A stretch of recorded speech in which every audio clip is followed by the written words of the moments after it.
పారసీక సామ్రాజ్యంలో Cyrus the great లేదా కోరేషు లాంటి సమర్థవంతుడైన మరో గొప్ప పారసీక రాజు డేరియస్ I. ఇతను భారతదేశానికి దండెత్తి వచ్చిన మొట్టమొదటి విదేశీ రాజు.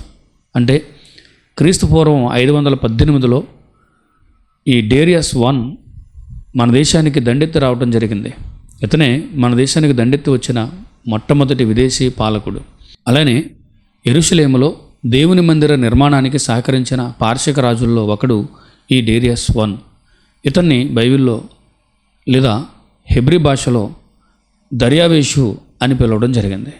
కోరేషు కాలంలో జెరుబ్బాబెల్ నాయకత్వంలో యెరూషలేములో రెండో మందిరానికి పునాది వేసినప్పుడు యెరూషలేములో అప్పటికే 70 సంవత్సరాలుగా స్థిరపడిపోయిన అన్యజనులు చాలా వ్యతిరేకిస్తారు.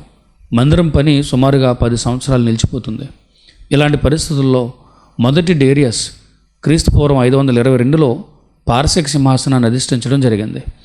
ఆ సమయంలో యెరూషలేములో మందిర నిర్మాణానికి సంబంధించిన సమస్య డేరియస్ దృష్టికి వెళ్ళినప్పుడు పారసీక రాజైన ఈ మొదటి డేరియస్ బబులోనులోని ఖజానాలో దస్తావేజులను వెతికించినప్పుడు కోరేషు బ్రతుకున్నప్పుడు యూదుల పక్షాన ఆజ్ఞాపించిన విషయాలకు సంబంధించిన తాకీదులు డాక్యుమెంట్స్ దొరుకుతాయి.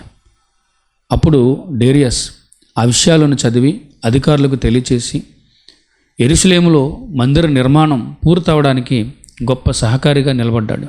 ఆ సందర్భంలో అధికారులతో ఈ డేరియస్ I లేదా దర్యావేషు ఏం చెబుతాడంటే, నా కొరకు మరియు నా కుమారుల క్షేమం కొరకు వారు ప్రార్థన చేయ నిమిత్తం వారి అర్పణ ఆరాధనలకు ప్రతిదినము వారికి కావలసినదంతయు ఇవ్వండి అని ఆజ్ఞాపించడం జరిగింది.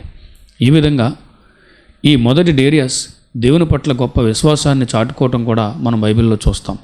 మొత్తానికి క్రీస్తుపూర్వం 520లో పారసీక రాజులైన కోరేషు, దర్యావేషు లాంటి రాజుల సహకారంతో మందిరం పని పూర్తయింది. యూదులు ఆనందంతో మందిరాన్ని ప్రతిష్ఠించడం జరిగింది.